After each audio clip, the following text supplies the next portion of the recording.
What's up, everybody? Welcome to Podcast Now. I'm Alex, and I'm once again joined by Tyler. We are back for another video in our Days Gone community series, a community series that airs every single Thursday on our channel, and tomorrow is the day that Days Gone releases exclusively on the PS4. Tyler and I are both going to be getting it, and we will both be playing it. There will be many videos over the next week about Days Gone, about the future of the franchise, and about what we learn once we actually play the game. We got lots of really cool things planned for you. In this video, we want to talk about its main character, Deacon St. John. We want to talk about if he will die at the end of the game. And this kind of goes into a larger thing with these Sony first-party games and first-party studios making these games, is that, is it connected to a character or does it not have to be? And we want to talk about what Days Gone is. And, we hear a thing, and I want to quickly throw this in. We hear a lot about them telling us about the world of Days Gone. And, we have a lot of these Sony, again, first-party games that are relied on one character, or that are kind of built their franchise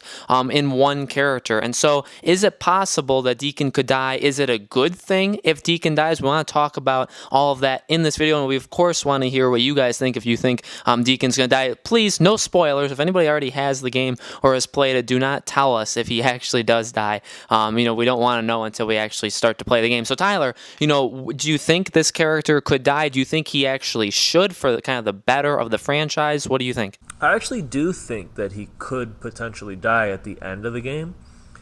And the more I think about it, I actually think he should die at the end of the game.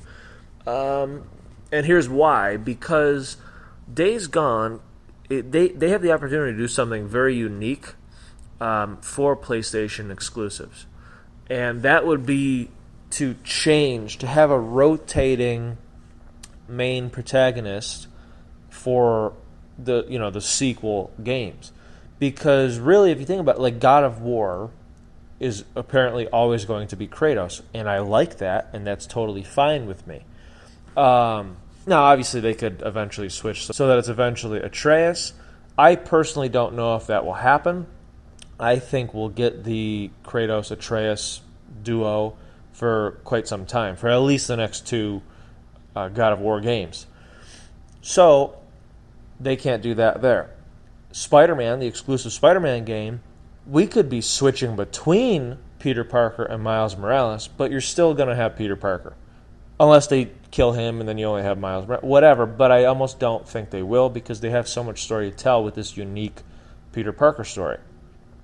Horizon Zero Dawn, that's one that could potentially, there was a rumor where they may change the main protagonist to be a different character. So they have that opportunity as well. But if you think about it, they're very similar. Horizon Zero Dawn and Days Gone, obviously theme-wise different, but similar in the sense that it's open world. It's a new open world game.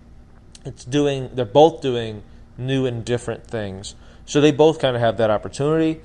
I don't know if they're going to do that for Horizon Zero Dawn, the sequel, but they may.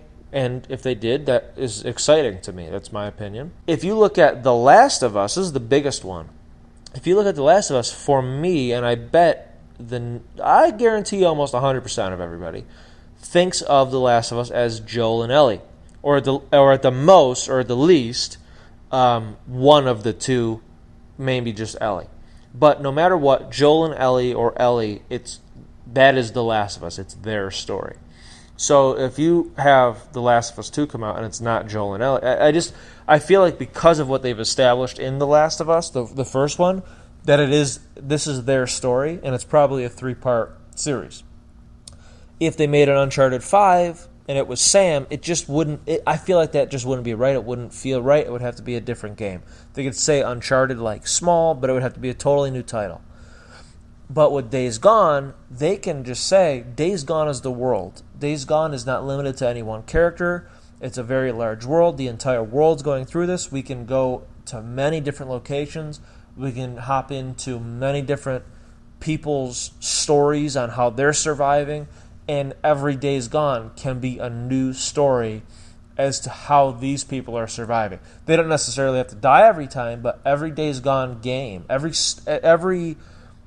iteration of Days Gone could be somebody new. That doesn't mean you can't have like a expansion pack for each game going further. Maybe, if Deacon were to die in Days Gone, maybe they can do an expansion and it's in the past.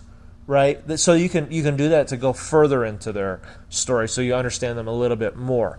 So that's possible. Or in a case where maybe, let's say, I personally think he will die because I think it makes sense. But if he doesn't, you can do an expansion and maybe he dies in that one because they already know like maybe his story kind of comes to a close. So having another game, they don't really need him for the next game. So it's going to be somebody else. So that's possible because of how we know that some of these games have these, expansion packs or these season passes with this large DLC to continue the story forward or sometimes into the past. So that's possible for each Days Gone, but I think it makes sense for Days Gone to be like, okay, well, this is their story, this is their story, this is their story. 3 different Days Gone games, all in the same world. I think that makes sense. I think that's unique. I think that's, I just think that's really cool if Days Gone were to do that. I think it makes sense for them to kind of kill off Deacon. I have nothing against Deacon. We haven't played the game yet. But I just don't know. When I look at Deacon, when I from the trailers and other things, I do say to myself, but is he really a character that I would want to play as and really experience more of his story over the course of the next, let's say, 8 years? Because let's say it comes out every 2.5, every 3 years. Is he really somebody that I want to see every 3 years? I don't know. But I should say, yeah, I definitely do. Because watching God of War, even the trailers, I'm like, yes, Kratos is back. I want Kratos back. I want to be able to play Kratos, over the next 2 games, or play as Kratos over the next 2 games, and he'll be part of my life for almost the next 10 years. That excites me. Being able to play as this new Peter Parker over the next, let's say 10 years, because I guarantee there'll be at least 2 games for both coming out on the PS5, that's exciting to me. I want to be able to do that. If same thing, Nathan Drake, being able to play as him over actually the PS3 and the PS4, that was really fun to kind of flesh out his whole story. But I like Nathan Drake from when we first meet him. Now, I will say I didn't play the first Uncharted game. I got in on Uncharted 3, but I think I actually did play 2. I can't remember. That was so long ago. But I do really like Nathan Drake, and I liked his personality from the trailers and all that stuff. Just never really got into Drake's fortune. But he was a cool character that I wanted to see more of. I don't really feel like I felt that from Deacon. I like his story. I like where it's probably going to go. I like all of that stuff, but I'm not quite sure he's exactly a character I would want to follow. And I really feel like Deacon is very much like Daryl from The Walking Dead. I love The Walking Dead. I thought season 9, if you stopped watching, I would definitely recommend hopping back on. Season 9 was absolutely the best season of The Walking Dead.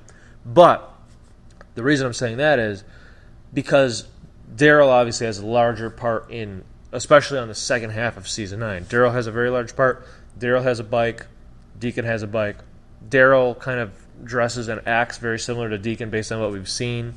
So I feel like Deacon is like a Daryl in a zombie apocalypse, just like Daryl from The Walking Dead is. But if they were to say, okay, well, you know what, we're going to have a new show, a new Walking Dead, and it's going to feature Daryl as the main character, I don't know if I would watch. Because I like Daryl. I've got nothing against Daryl. But I don't know if he's somebody that I would want to constantly be, watching. Because I feel like some of these characters, the way that they're built, and it's not even their fault or anybody who built it, I just feel like some of these characters that are built, they can only put out so much. They can only give us so much because it's just who they are. Because they're survivors at heart, and usually survivors are hardened, so you don't really get too much of the emotional type stuff, so they're different. It's hard to read them, it's hard to connect with them, but you do, but not as well as others.